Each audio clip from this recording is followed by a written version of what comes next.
Oya singiyumvisha sinibona nakunze undi utari wowe nuko inzu nyine bayubatse ingana nabo none baragutse no kubasabira umugisha ngo yaguke nagira ngo rero mu mwanya mutoya turaza kuza gutangira uwo muhungu nawe araza kutumara irungu adushakira izo njyana afite nziza turaza kubabwira rero uko umuhango uza kugenda ukurikirana mwakoze cyane.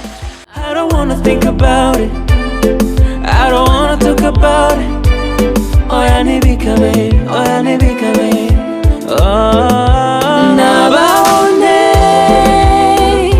nafite impamvu imwe rukumbi ituma mbaho. Natwe turahaguruka abo bitabangamiye kugira ngo twakire ino sengesho turi kumwe. Turagushimiye cyane mu izina rya Yesu Kristo, tugushimiye imbabazi zawe nyinshi zabanye natwe. Twebwe twese duteraniye hano mu muryango wa Dieudonné na Janine, turagushimiye kuko waturinze ukarinda ab'uyu muryango, tukaba twongeye kubonana turi bazima. Izina rya rihabwe icyubahiro. Tuguhaye umwanya wa mbere muri ibi birori kugira ngo ubane natwe. Mu izina rya Yesu Kristo turahagarika kirogoya cyose. Reka imbabazi zawe zitugote mwami, uganze kandi utegeke. Yaba uyoboye ibi birori ube mu ruhande rwe. Gahunda zose turazisengeye mu izina rya Yesu. Wera wa Isirayeli ngwino ubane natwe. Nta kindi kiduteranije hano uretse ibyishimo. Twemerere rero ubane natwe kandi ibyishimo byacu bigere ku mitima yacu, ndetse mwami bizamuke nk'ishimwe mu maso yawe. Urakoze cyane. Dusengeye gahunda zose, dusengeye mwami Yesu amafunguro, dusengeye ibinyobwa, ibyo byose mwami Yesu umugisha wawe bigereho. Urakoze, turagushimye kuko wemeye kubana natwe katugirira neza muri Kristo Yesu. Amen. Kuvuga ko turi kwa Dieudonné ntabwo byaba ari ugutesha agaciro umusaza. Nagira ngo rero uburenganzira dukoresha amazina y'umuhungu wawe. Ubu nawe urajya mu bashyitsi. Uru rugo rero turimo urugo rwa Dieudonné, ariko ko mfite umugisha wo ko mama yankuye ivata bishaka ikintu nkiretse ntimunyumva kiranera stress ge bazimanire buri muntu wese bamuzimanira uko abasha. Abasha amazi nuko bakomikize bakabaha amazima, abasha amata babahe zahumuje, abasha ka fanta namwe babarebe. Umuto butarutubwe n'abana turawufite, ndetse dufite n'inyengo twakuye hirya no hino kugira ngo tuzabereke ko tunatembera tanyote. Nagira ngo rero uyu munsi turazimanira abantu duturutse ku meza makuru, kugira ngo Janine na Dieudonné babone ko tuwubashye, nibo bazajya babanza ibintu byose ahangaha. Hanyuma mu gihe murimo kuduha icyo kunywa rero, ibiganiro mbisubije mu matsinda, buri wese arabaganira na mugenzi we. Icyaha ni ukuza kubona wicaranye n'umuntu mutavugana, biraba ari ikosa rikomeye cyane. Natwe turinde umwuma, ubwo muranywaho kandi mwarakuze uko mubigenza kose biratunyura. Reba ababwira ko yangeso yo kumukunda ntayicutseho. Ubwo rero amashyi se tuzayabaha ejo buri.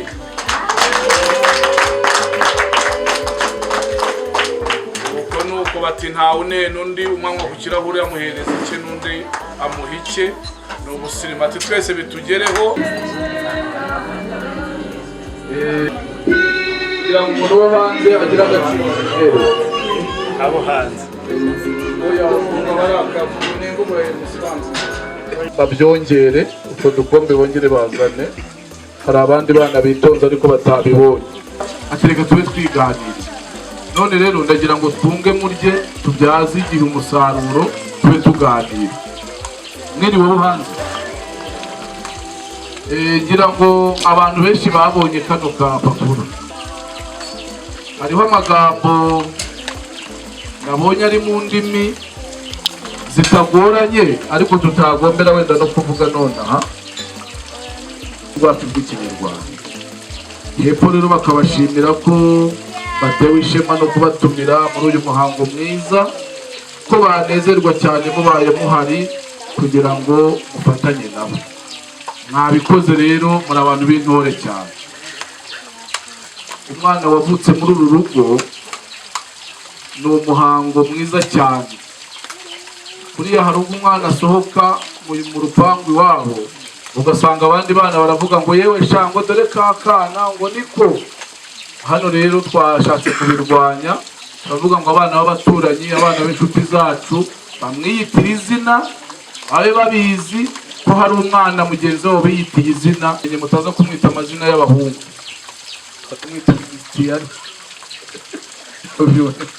Ntabwo ari byo, ni amazina y'abakobwa kandi amazina meza. Buri muntu aravuga izina mbega akunda. Rero ndashaka kugira ngo ngewe uwo muhango muhere mu bana hano hanze. Esther. Uwa mu gitabo agashishimo. Reka mbanze uyu muhungu, banza ufate ikirahure cyawe utayimena. Rivuga umwise nde? Aruno. Amwise Aruno. Undi?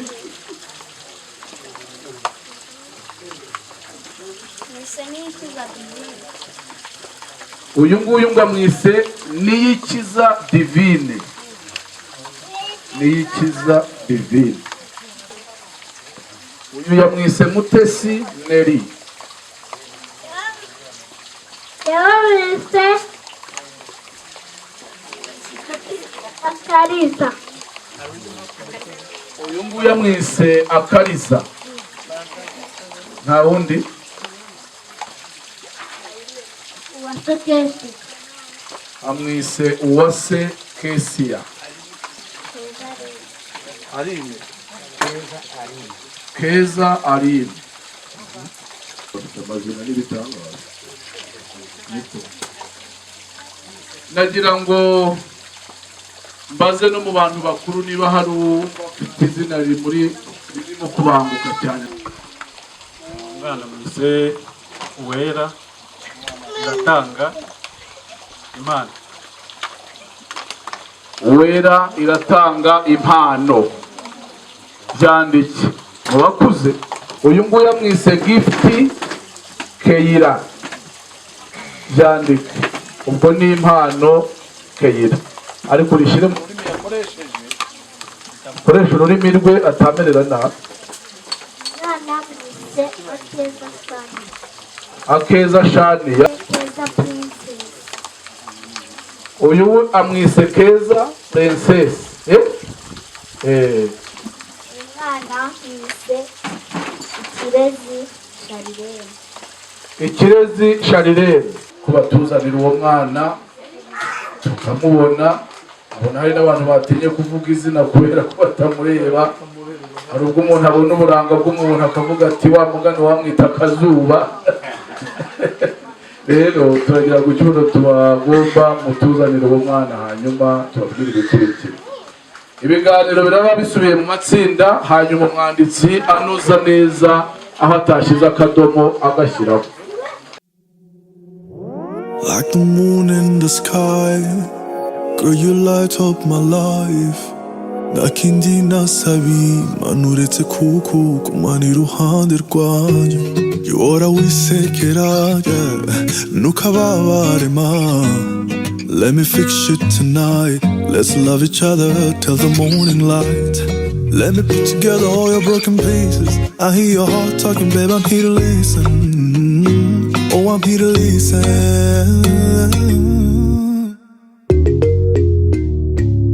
Oh, you need one.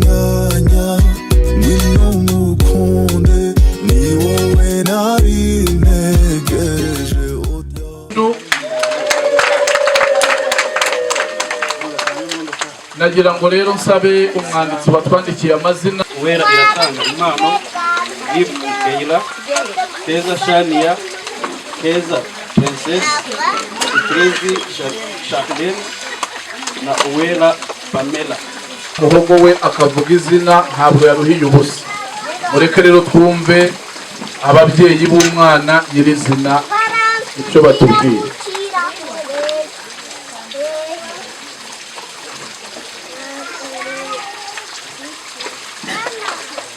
Murakoze cyane, ndabashimiye kubw'amazina mumaze gutanga. Ni amazina meza kandi arimo amazina twakuramo ibyo umukobwa wacu agomba kwita. Umukobwa wacu rero twifurije yuko yaba umunyamugisha guhera uyu munsi ndetse niwe bizakurikiraho, akazaba umukobwa ukunda umurimo, akazaba umukobwa ukunda umuco wacu kandi akagendera mu muco, akaba n'umukobwa kandi ufite indangagaciro z'ubunyarwanda. Rero kuri uwo munsi hari abifuza kumurebaho. Hari umwana waba wabashije kurivuga,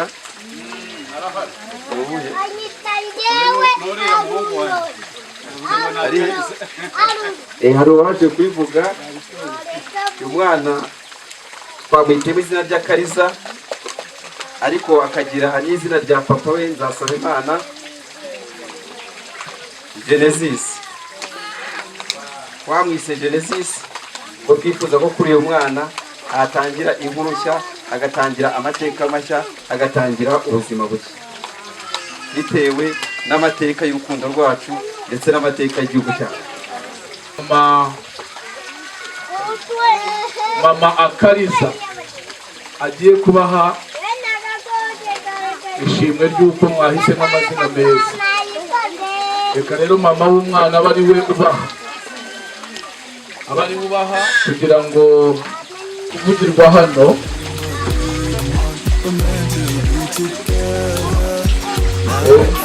Yitwa Genesis,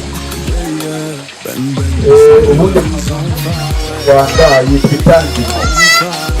Ubwo ni itangiriro kuko ituzubaga ko ari igitabo cyo cyanditswe na Mose yitwa Itangiriro. Ni itangiriro ubwo by'abandi bana rero ahubwo ubu buricanye Nzasaba Imana azabategeka ibyo mugenda mbega muri muravuga ubwo buri nakomera n'uko batwaye nagira ngo rero papa Kariza tumushyikiriza ko twari turi kwitegura muri uyu munsi. Rero muje kwita umwana izina, ariko umwana wanjye namuhaye impano iruta izindi. Namuhaye inka igomba kumukamira, ariko na mama we akaba hari impano namugeneye kugira ngo bayizanire imushyikirize.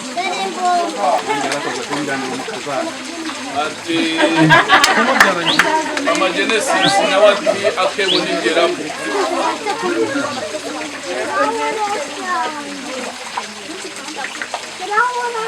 Ndishimye ariko bakishimije cyane nuko guhera uyu munsi nakitwa Janine, gusa abana bagenda bahamagara abakuru barabyemerewe, ariko kuba ngiye kwitwa mama runaka, Mama Genesis, ndabikesha umugabo wanjye nanjye namuteguriye Imana.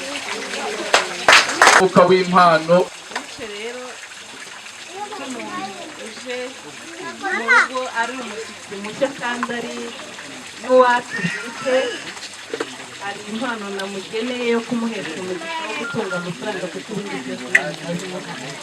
kazisaba mumukomere mu mashyi nawe.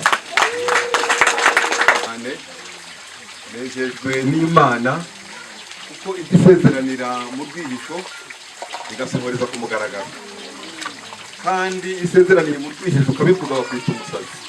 Baravuga ngo ntibyashoboka, ariko byarashobotse. Nimuyizere amashyi. Umunezero ufite rero sinabona uko mbivuga, ahubwo nanjye nitegereje ndareba usanga uyu mwana ari umwana w'icyerekezo cyiza turi kujyamo 2050. ubwo maze kubireba nanjye nsanga ndasaba Dieudonné n'umwana wanyumviraga kuba yarabonanye na Janine sibwo yasubiye, ahubwo niko barushaho kunyumva. nkaba ngira ngo nanjye mfite agapapuro kanditseho 2050 kandi harimo amafaranga. ayo mafaranga nkaba nsaba Dieudonné na Janine ko bazayongera bagafunguza konti y'aka kana, none akana kakazanyibuka. uyu muryango ni inshuti ariko ntibikiri inshuti ahubwo ni abavandimwe. burya rero iyo umuvandimwe yungutse nawe uba wungutse. uyu mwana rero iwabo bonyine ni uwacu twese, niyo mpamvu twazanye musaza we ngo amubwire ati karibu kandi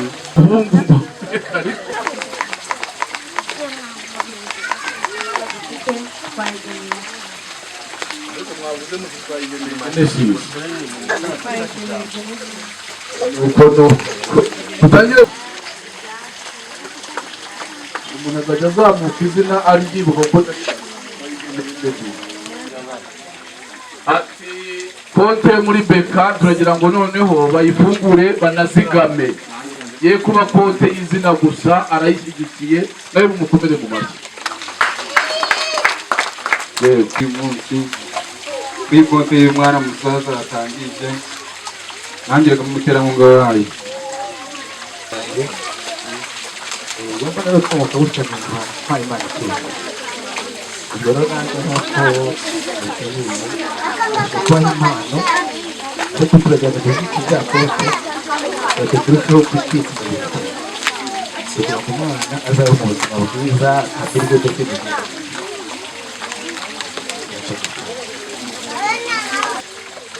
kuba mwaratukiye tumwakira imidari tumeze neza tukaba tugiye tuzigamira dufite kandi prestation komera kuko biragora kugombye kwambukana buri munsi rugenda barureba ariko tukagenda agakonte kigahita rero nakomeze agira agakonte ke mu gakomeye.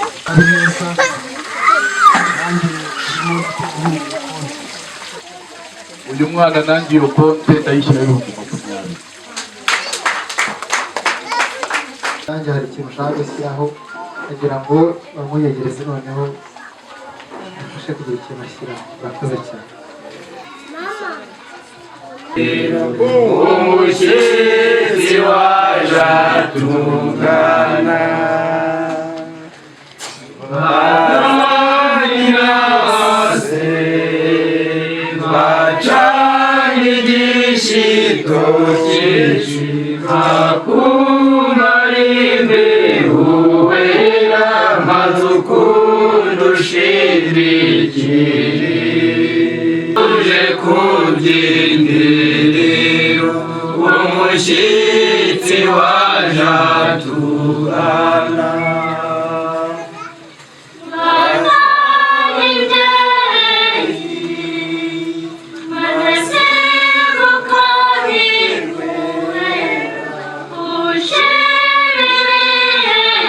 Ushishe umwana y'umwana yewe ugana yihaza ababyiniriro umushyitsi waje atugana. Urakoze cyane, amashyi menshi.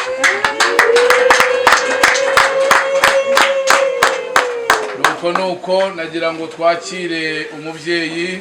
nanezerewe ndetse nkanezezwa. yego naturiyeho umugisha amajya n'amaza kuko ni umugisha ukomoka mu mugisha wanjye, ni umugisha ukomoka ku mugisha nahaye Dieudonné. ndamubwira ngo azagira umugisha, none abonye n'umugisha. uyu mugisha uzagumye ubabere umugisha. nanone abavandimwe ba Dezami barahageze, ba Manuel barahagera, ba Donati barahagera. nanjye ndi muhira numva mpaswe kugira ngo nanjye nzane igikoma ba bagabo bakinyoyeho, ba babyeyi bakinyoyeho, n'abana bakinyoyeho, bongere bakinywe bavuge bati twibutse cya gikoma twanyoye cyagiye. Kandi noneho nanjye mvuga ngo Dieudonné, nubwo navuze ngo ugire umugisha ukaba uwugize, ugire umugisha, ugire inshuti, ugire n'abana, ariko cyane cyane ugire Imana ikugengere byose.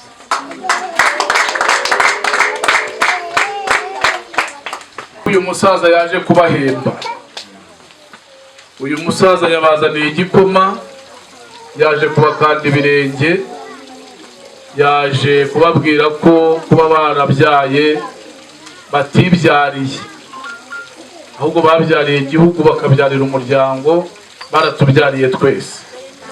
Uyu mwana tuzamutuma igishirira, uyu mwana tuzamutuma ikarita, uyu mwana azatuzanira amazi, uyu mwana ntabwo ari uwe wenyine. Akaba ariyo mpamvu ushaka kubwira Dieudonné, mucunga ko tutabagaye, ngo mutaza kugira ngo muri mu munyenga gusa. Muzajya mumurera mucunga ko tutabanenga. Nitubona horota tuzabaza ngo byagenze biti. Nitubona afite agaheri mu maso tutiyabaye iki, mwe muzabibaza. Uyu mwana nitubona yarwaza abaza impamvu atajya kwa muganga. Uyu mwana tubonye atagiye kwiga ku myaka 3, tugira ngo uzamujyana kuri ine tukuha agahenge 3. Ureba no bantu aturerera umwana akure abereye igihugu. Hari amagambo ise yavuze ngo ndifuza ko azakura ari umwana urangwa n'umuco w'Abanyarwanda. Ntabwo uriya mwana azawutoragura, azawukora kuri nyina. Ntabwo igitsure gituma uriya mukobwa azataha batarugarira, azagitoragura azagihabwa na se. Ntabwo igitsure gituma uriya mukobwa ajya kwiga agahagarara nzira, azagikura mu mayira, azagihabwa n'iwabo. Ni ukuvuga ngo umwana ntakwiye kuba umukozi wabeterera iyo, mwana agomba konka ku buryo agahekwa, ntazamubonana inda nk'iya giti mu jisho urimo kuvuga imbere yayo. Mwana azahekwa agira inda nziza y'abakobwa, mumunanure, mumusimbize, ashire igihunga. Kugira ngo rero mbabwire ko yari amabwiriza mufite, niyo bayafashe, niyo mwayashyize mu mutwe, cyeweho mu mezi 3 uzageza kure. Torera vikini ndebera babahunga abo bare hano, mpamagara ruguririya ndivuze nti ngwino hano urebe ibyaba. Vuga nanyu naha uzamenye umuryango wanyu, ntukararaguze, amutongere neza, atuzagira umugisha uhaye uronye, wige utere imbere, udusumbu tugirire umumaro. Kuko muvuze ngo azangane namwe ntabwo nabyemera. Nyina ntabwo nabyihangana, azasumbe nyina mugirire umumaro, kuko azangana na nyina, nyina naniwe agomba kumusumba, rero kazamugirira akamaro. Nahise ntekereza ijambo ryavuzwe na Salomo mu bitabo nkunda gusoma cyane, nkunda ibitabo byanditswe na Salomo. Salomo ni umuhanga cyane, ariko ijambo mu ndirimbo y'amazamuka yanditse mu gitabo cya Zaburi 27 umurongo wa 3, ni mwebwe mwahawe ububasha bwo gusoma Bibiliya. Soma mbe soma akantu nanjye. Umurongo wa 3 handitse amagambo akurikira, aranditse ngo dore abana n'umwandu uturuka ku Uwiteka, imbuto z'inda nizo ngororano atanga. Nkomeza. Nk'uko imyambi yo mu ntoki z'intwari iri, niko abana bo mu busore bamera. Ahirwa ufite ikirimba kibuzuye, abameze batyo bazakorwa n'isoni, uko bazavuganira n'abanzi babo mu marembo. Mwabyumvise? Kuko Imana yabakuye gukura mu mubare w'ingumba. Urumva kugira ngo utazatanga ituro ry'ishimwe uvuga ngo urareba havunje, kujya ureba inote nkuru. Yagukuye mu mubare w'abantu Penina yagombaga kuzakina ku mubyimba. Mu bantu Penina azakina ku mubyimba buno Janine ntarimo, Mama Genesis we yavuyemo.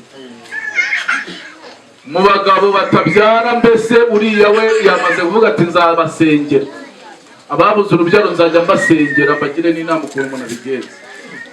ubwo urumva ko Imana yabahaye ikuzo ryinshi. Ibiri mu ntoki z'intwari ibimeze ngo niko n'abana bakigenda. Umwana wo mu busore Salomo yamugereranyije n'umwambi uri mu ntoki y'intwari, kuko buri intwari ifashe kuri gahunda, reka tuvuge umwambi w'ubu ni bya bikoresho, agatoki yo karimo hariya kandi akaba yitwa mudahusha, icyarasharagusha. Iyo umusore rero afite umwana we wo mu busore, aba afite ishema nk'umuntu ufashe ku mbarutso hariya, avuga ati umwanzi yibeshye kidogo.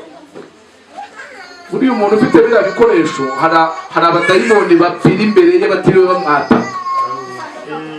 Umuntu ufite kiriya gikoresho hari abadayimoni bapfa, harimo n'abagasuzugura. Gusuzugura arasa mu jisho, ni mu gutwi, nahusha ni mu izosi. Wumva nawe ngo wahushije, iyo uhushije ngo bari mu izosi. Ubu nk'umudayimoni cyuzuye abana.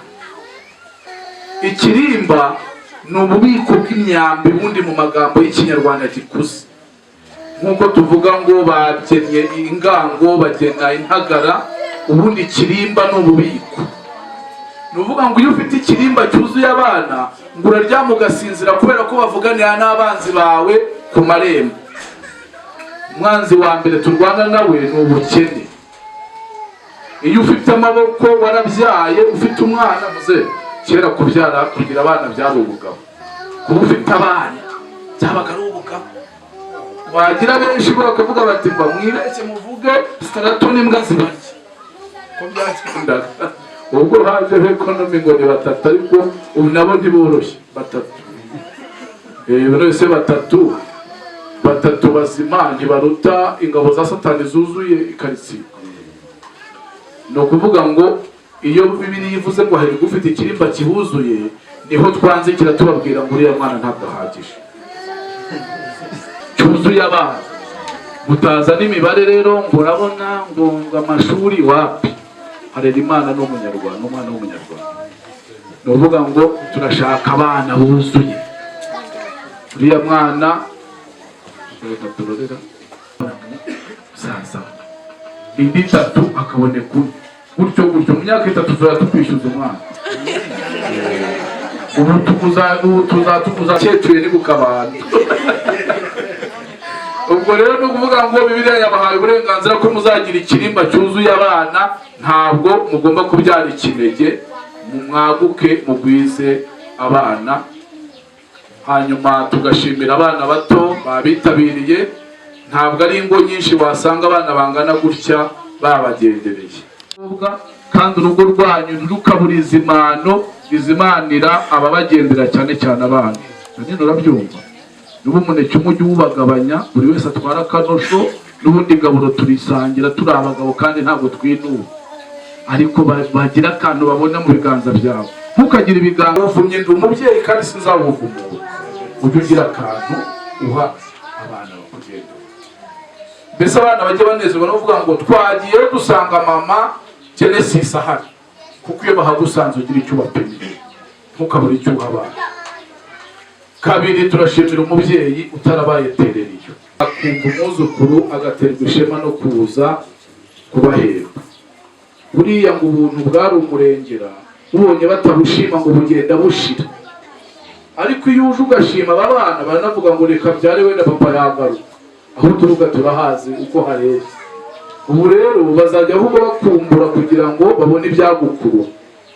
Haba rero nshimira abagabo abagore bose bitanze kugira ngo uyu munsi muze. Mwagomba kuruhuka, ejo n'akazi, mwigomwe, kandi uretse urukundo nta kindi kintu mwari gukurikiye hano kitari urukundo. Imana yo mu ijuru namwe izabaho umugisha wo kujya mukoma mukabona ababagenderera babitaho. Nagira ngo rero soze ijambo kitumva mfite ikintu cy'ikena ruba, ariko mbaza ntaba ko numva umutima umbwira ko hari abantu bandi bashaka ijambo. niba bahari bambi minure tujye ku meza agiye adashonje ubwo amaherezo nzakorana n'umwuka mukaramu muraho rero rwose nubwo nakerewe ari nzi ko hano rwose hari ibirori nuko nanjye ntenda mpambira kino giseke ubu iki giseke rero nicyo kingenza icyo nje gushyikiriza ahangaha nzasaba Imana niba ari imfatarembo niba ari ukugira ngo njye nkomanga bankingurire ahari simbizi ariko hari ubanza ngo nshaka ahari niyo mpamvu rero iki giseke rwose narinyizanye ngo aba babyeyi bombi rwose fatanye kugihona kigeneye nzasaba Imana uzabura ko nari mfiteho n'iryanjye mwampa akanya reka burya amaze gusaza akariza we iryanjye ntabwo ryajyahora nta hantu riri buke rirajyaho kereka niba ari ikibyiniriro umugereka bivuge uyu nguyu yitwa umuhuza agasaro kesiye umuhuza yaduhuje we uri mu mwuka ngwino sha ngwino nawe ubwire kaburi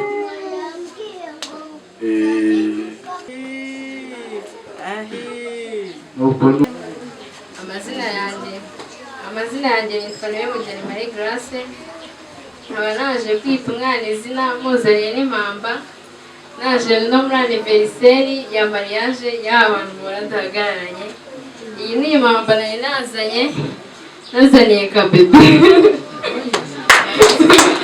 akariza ati Genesis akuru uyu mwana amubyinira Benita ko nibyo cyangwa ni amatwi yanjye agenda yora murakoze nanjye nanejejwe no kubona umwana w'abana bombi nabo bakabonye ko n'undi mwana Imana ishimwe nanjye ndavuga nti umwana ngomba kumwita izina njye nari mwise nkimubona nahise mwita Irahoza Benita Imana ishimwe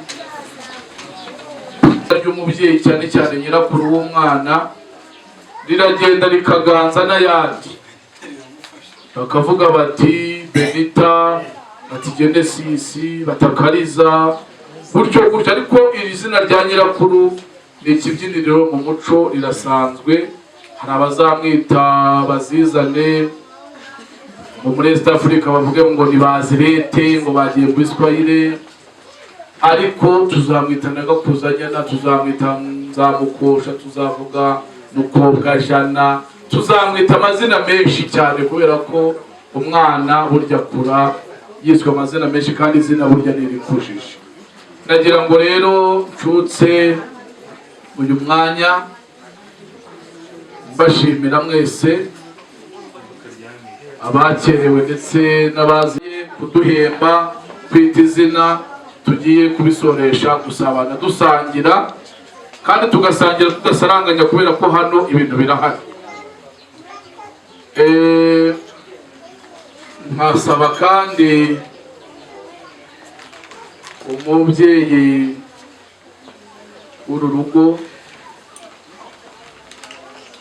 bwana Diodone na madamu ko bari bubanze bakadufungurira hariya noneho papa nawe akaza kuza kubaherekeza umubyeyi twubashye hano mu rugo umubyeyi wacu ndetse watuzaniye n'igikoma kandi nkabwira Diodone ko ububasha yampaye nanjye kubutanga bitambera ikinegu Donati araza gukomeza kuyobora ino gahunda kugeza igeze ku musozo kugira ngo nanjye duhuke maze gusazirika mbe nanareba imisozi gukikije ntazajya nyoba uko nuko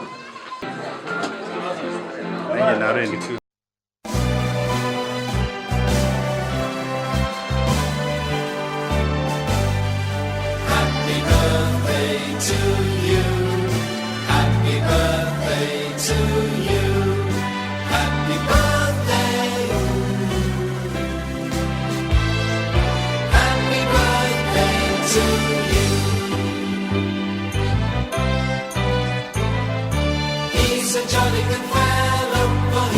jolly good fellow. Oh, he's a jolly good fellow. And so say all of us. And so say all of us. And so say all of us. For he's a jolly good fellow. For he's a jolly good fellow. For he's a jolly good fellow.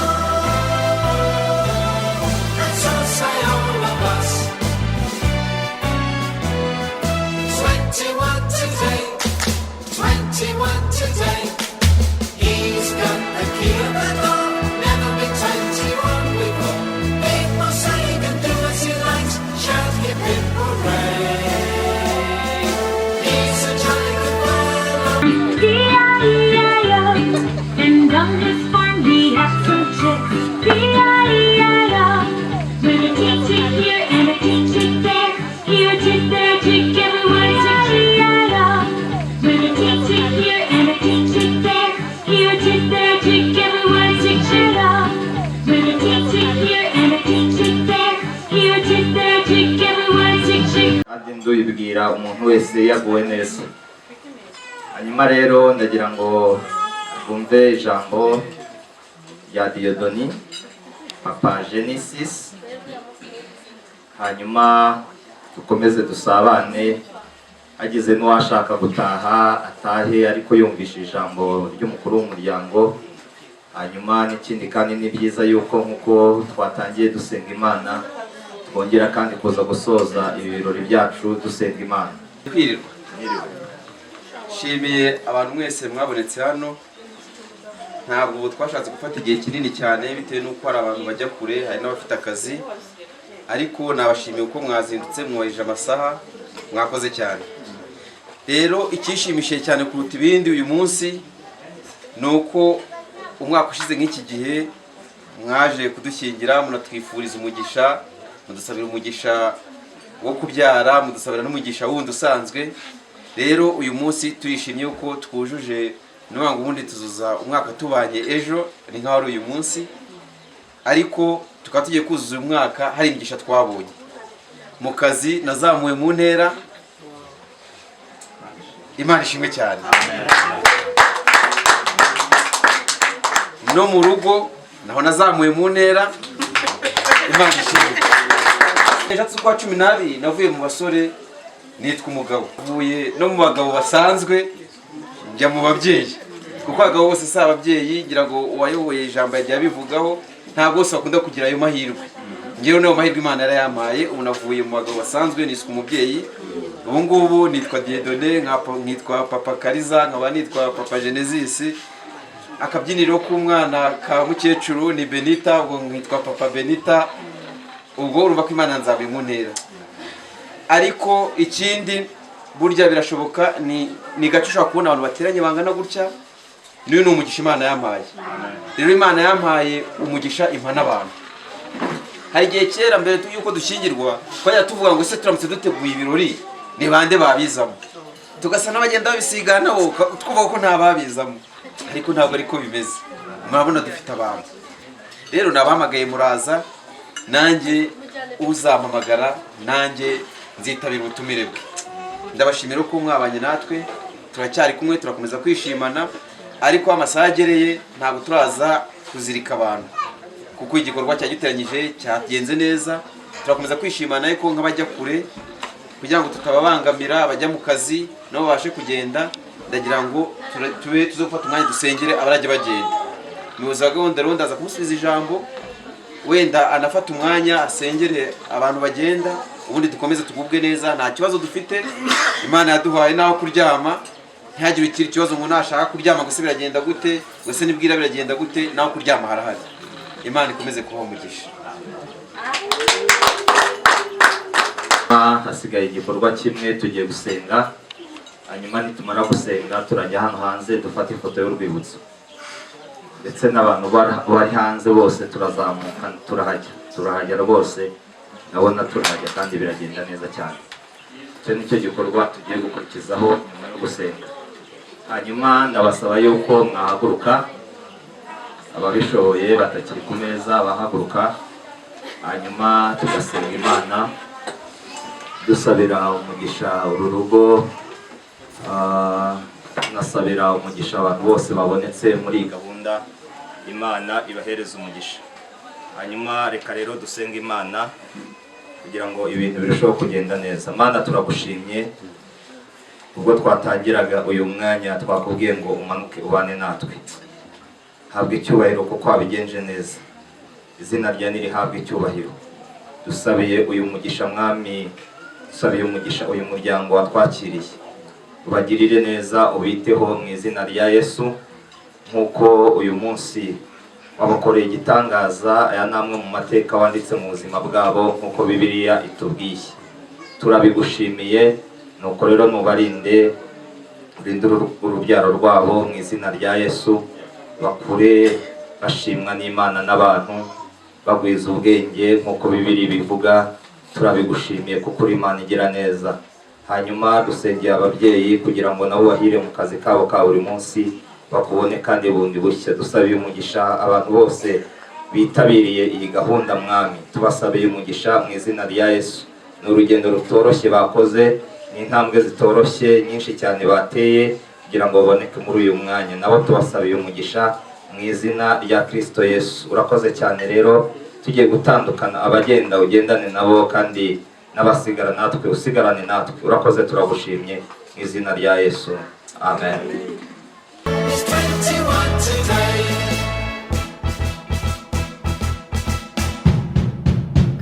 Congratulations and celebrations when I tell everyone that you're in love with me. Congratulations and jubilations. I want the world to know I'm happy as can be. Congratulations and celebrations when I tell everyone that you're in love with me. Congratulations and jubilations. I want the world to know it's 21 today.